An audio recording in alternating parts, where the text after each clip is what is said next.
This is the Tertia Quiescenza, a harmonic pattern dating back to the very beginning of tonal music.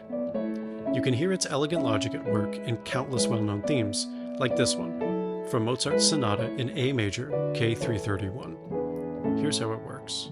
We start with the bass in A major.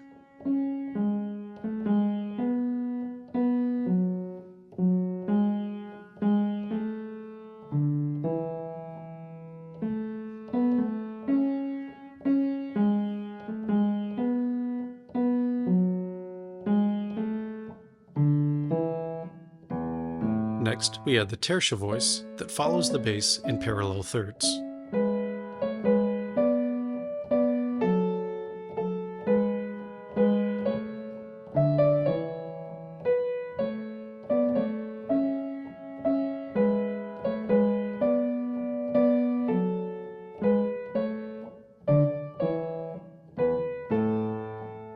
And finally, we add the quiescenza, which is an unmoving voice or pedal note on the dominant of the key.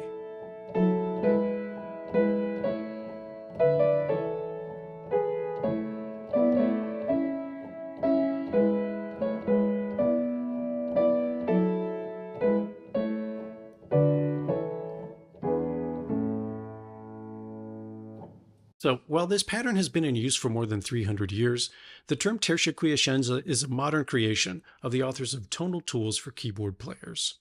This video is the second in an ongoing series on this book, which teaches improvisation with classical music.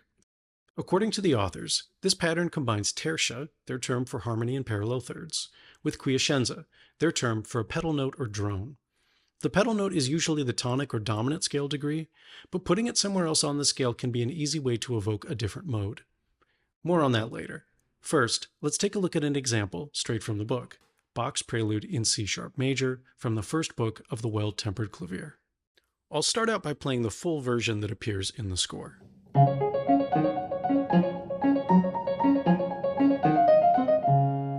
The bass is actually rather simple. It just goes up and down the bottom half of the scale. Now add tertia. The upper part follows the motion of the bass a third higher. Finally, the quiescenza joins in, staking out its position on the tonic. And Bach ornaments the upper part a little bit more by outlining the tonic triad and adding a rather elaborate enclosure just before the last note of the tertia.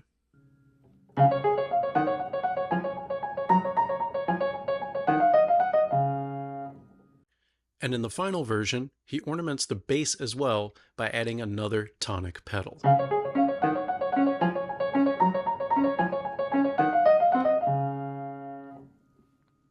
So this passage is short and simple enough to be used as an exercise. You can find a PDF of some exercises, as well as others based on the coming examples, at my Patreon. The link is in the description. But you can save yourself $5 by doing it yourself. Here's a few ways to turn a short passage like this into dozens of exercises and really lock this pattern in. You can simplify or complicate by stripping away layers of ornament or adding more in. Anything that's major, you can change into the minor mode and vice versa. Of course, you can also transpose to other key centers or even modes or other unusual scales. Anything that's triple, you can turn into duple time and vice versa, changing the basic meter. And you can even do unusual meters that have unequal foot lengths.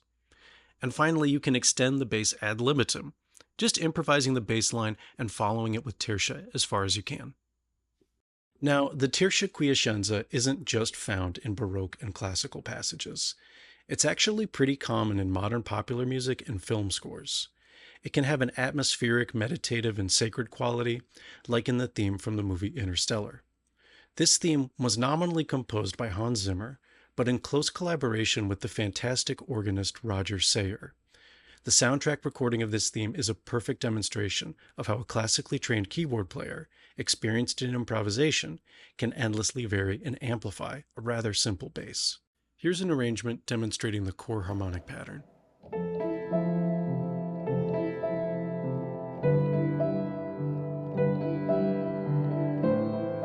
Let's listen one more time and see if you can focus your ear on one of the three core elements, the bass, tertia, or quiescenza voice.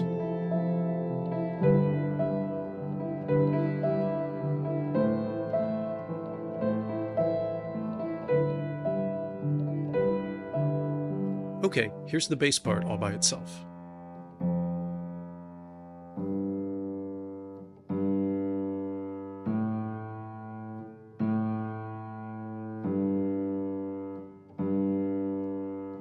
And here's Tertia.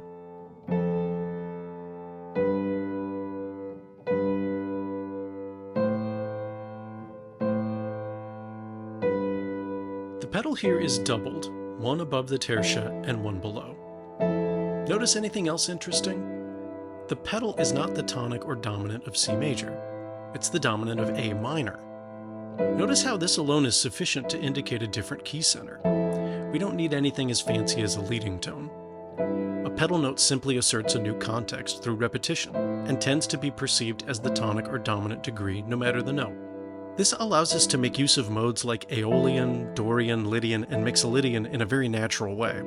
And you might find it works to make tonal centers in the Locrian mode, modes of the harmonic minor, or synthetic scales like the whole tone or hexatonic scale.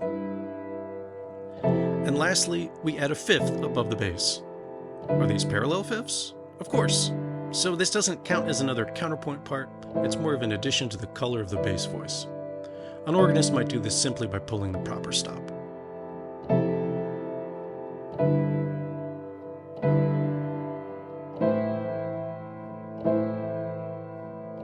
So, by arpeggiating or displacing the various parts, we can get to our final texture. Now, in the composition of this piece, there was a constant back and forth between Sayer improvising and Zimmer giving notes.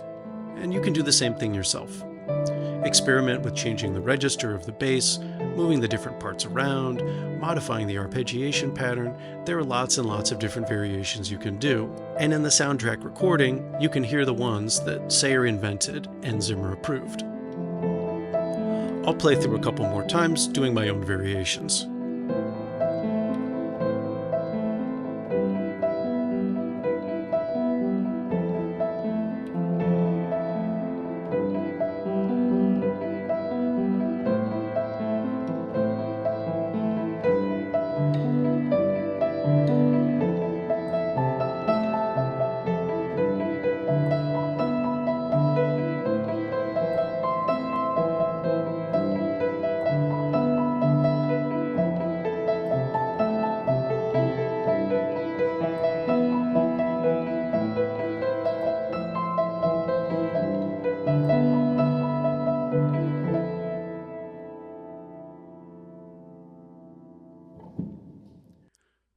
We'll conclude with one of my favorite examples of the Tertia Quiescenza, Robert Schumann's Second Romance from Opus 28.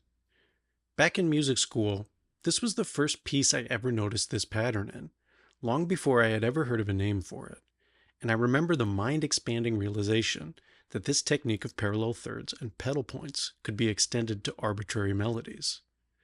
This is a particularly beautiful setting of the technique, sounding very much like a vocal duet.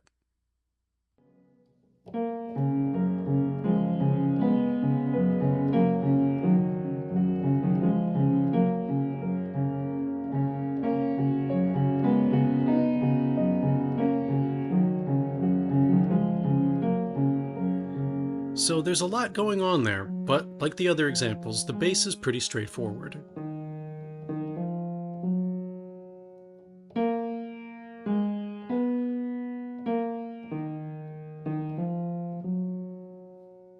The tertia is doubled at the octave, and we're going to use an extra staff to make room for the other parts.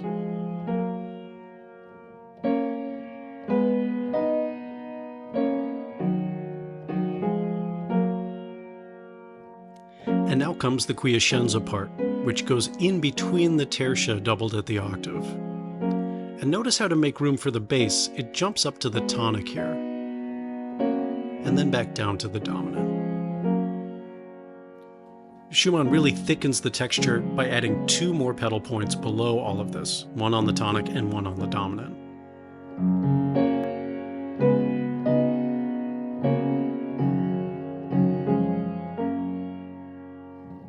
In the final setting, Schumann softens this thick texture with arpeggiation in contrary motion, which emphasizes the parallel motion of the bass and tertia.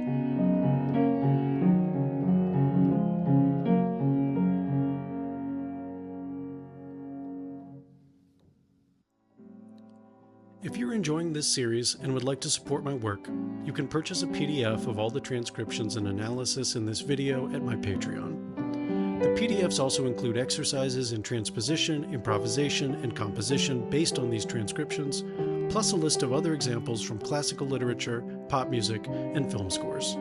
Thank you, and see you in the next video on the Tertia Quiescenza pattern.